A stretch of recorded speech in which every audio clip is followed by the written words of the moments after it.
Welcome to Stephen AI TV, Dublin Courts Confidential. This week, we're diving straight into the dock to see who's making headlines for all the wrong reasons.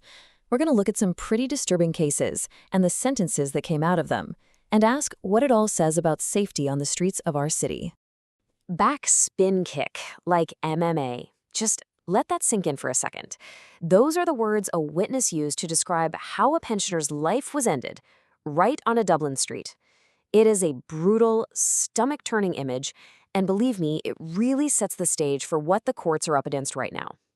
And this is where all those decisions get made. The criminal courts of justice. The idea is to take the chaos from the street and deliver calm, calculated justice in the courtroom.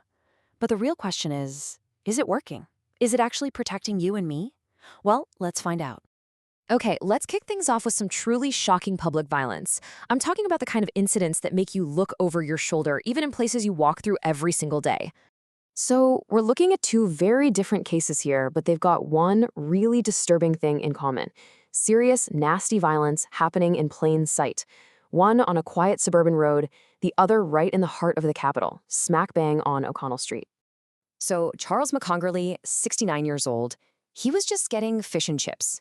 Staff at the chipper said he was in great form. A few moments later, he has a run-in with 25-year-old Joshua Rush. It ends with a single, deadly kick. McCongerly hits the ground, suffers a massive brain injury, and he's gone. Rush's story? He says he was acting in self-defense. What a truly senseless, tragic way for a life to end. All right, now let's go to O'Connell Street. Listen to Judge Teresa Kelly's words here. They're strong, right? She's talking about a guy, Paul Valentini, who wasn't even in the original fight. He just decides to jump in and starts kicking and punching two men who are already down. You hear a judge say that and you think, okay, they're going to throw the book at him. And the result?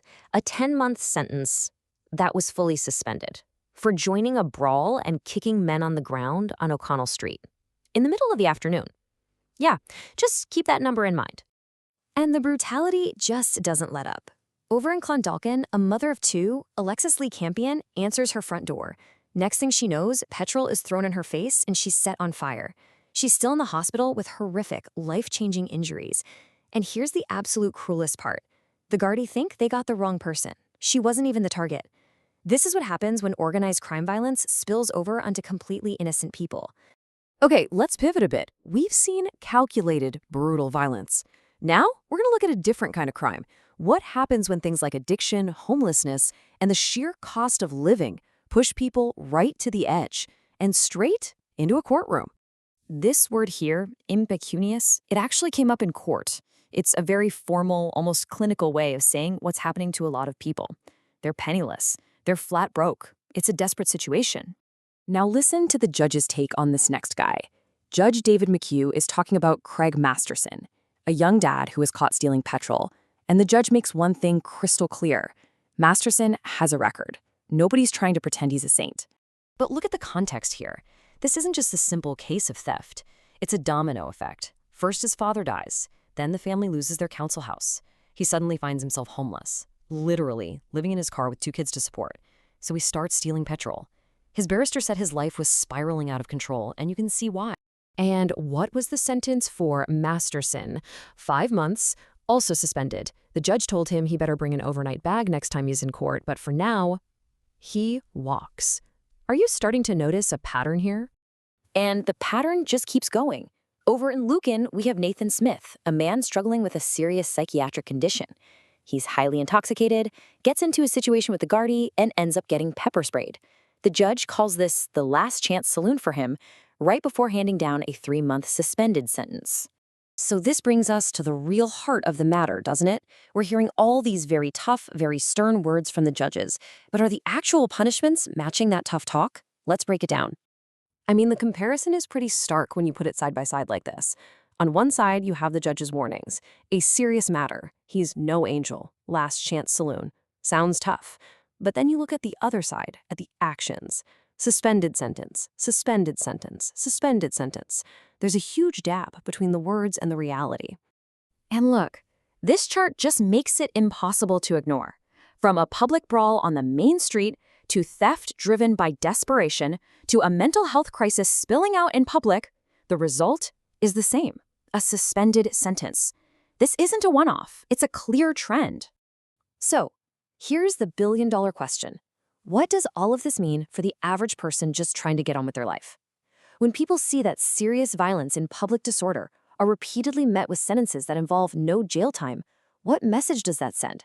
Not just to potential criminals, but to you, to the people who just want to feel safe in their own city. Because this is what it all comes back to, really. One fundamental, crucial question. Is our court system actually doing its number one job, which is to protect the people of Dublin? Let's just quickly recap. We've seen that extreme, brutal violence is very much a reality on our streets. We've seen that social decay is pushing desperate people into crime. And we've seen that in case after case, the answer from the courts seems to be a suspended sentence. So you have to ask the most important question of all. Is this approach actually stopping crime? Because at the end of the day, that's what this is all about. Justice isn't some abstract legal idea that gets debated in a fancy courtroom. It's about a very real, concrete feeling. It's about feeling safe when you're waiting for the Lewis, or walking down O'Connell Street, or just answering your own front door. So I'll leave you with this to think about. When you look at these cases, at these outcomes, you've got to ask yourself, was the justice we saw this week a real deterrent that will make our streets safer, or was it just a slap on the wrist? The Dublin legal system only changes when we pay attention. Subscribe to stay in the loop.